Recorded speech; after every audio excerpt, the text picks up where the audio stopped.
In this video, we're going to talk about how a country can gain from importing goods through international trade. So let's take the market for steel in the United States. Let's assume that the market, before there's any international trade or anything, let's assume that the equilibrium price of steel in the United States is $562 a ton.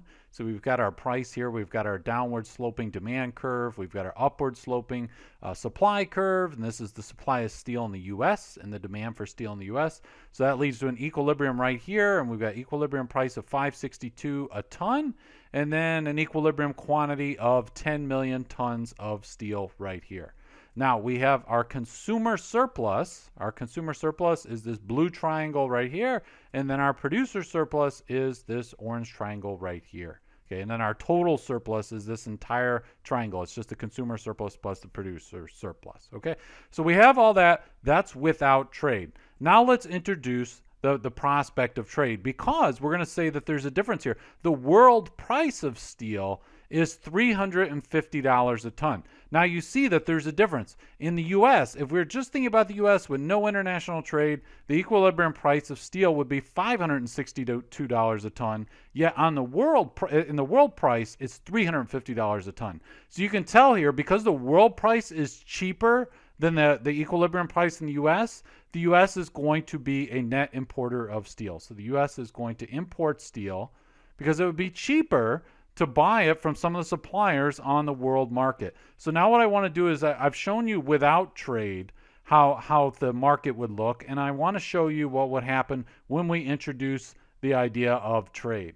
Okay, so let's say our equilibrium price is 562, but the world price is 350. So I'm going to put that, let's put that right here.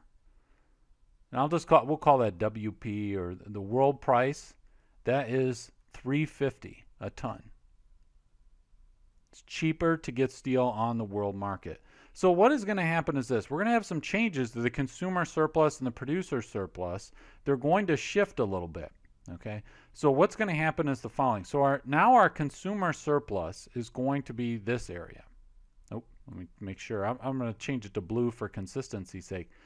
So this triangle is going to, everything that is blue here is going to be our producer surplus, or our consumer surplus is going to be blue. Okay, this entire triangle. That's our consumer surplus. I'm just going to label that CP, or CS, excuse me. Now, the orange, just this tiny little triangle here, is going to be the producer surplus. Now we're thinking about producers in the United States, right? So this is the producer surplus for the United States, PS.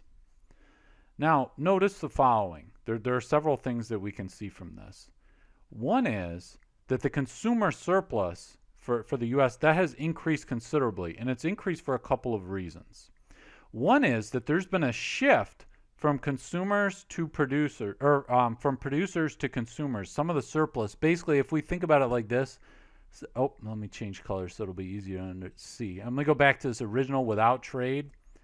This area here has been shifted now from producers. It used to be belonged to producers, but now it's been gone to consumers. It's like, let me see if I can choose a color. This area here, or let me choose red. This amount has been shifted from producers. It used to be producer surplus, but now it's consumer surplus. So that's just a net change. That doesn't affect the total surplus. What does affect the total surplus is this new triangle right here. This area. So that triangle is new surplus. That's like this right here. All that is new. That's been added. So the total surplus has increased. Now, producers in the U.S. are worse off. Steel producers are worse off because they have a tinier sliver, right? But we don't care just about what happens to producers. We care about the total surplus, which is consumers plus producer surplus. Okay, and the total surplus has increased. Obviously, producers aren't going to be happy about that, but that's a fact. And the reason that so what we've got going on here is this difference right here is the amount of imports. The amount of imports, and let me put some numbers to this so it'll make it a little easier to understand. So right here And right here we can draw lines, and let's say that this here is 16 million tons, and then this here goes to 4 million tons. What it is saying is you see this point here and then this point here. Hope you can see that. This point and this point.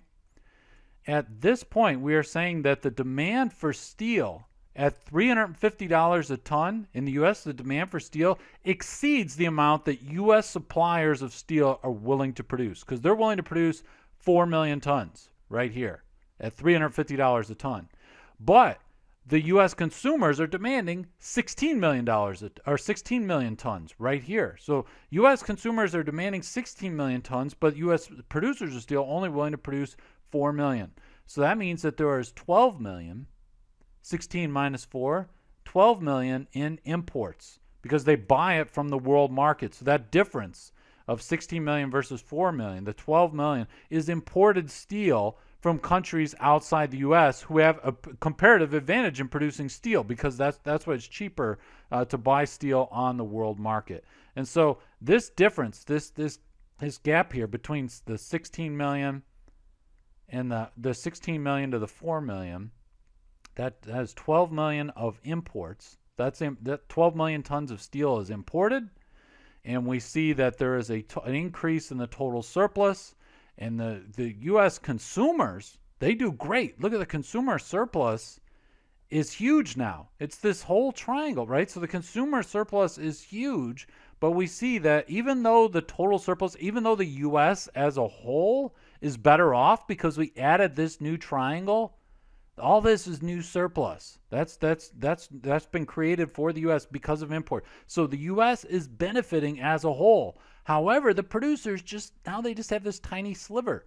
So the U.S. steel producers lose out, right? And so they have an incentive to lobby and say, hey, maybe we want a tariff or something like that. But we can see here that clearly, because we get this new area here, that clearly the U.S. as a whole, when we consider the cheaper prices to consumers and so forth, the U.S. as a whole is better off by importing steel.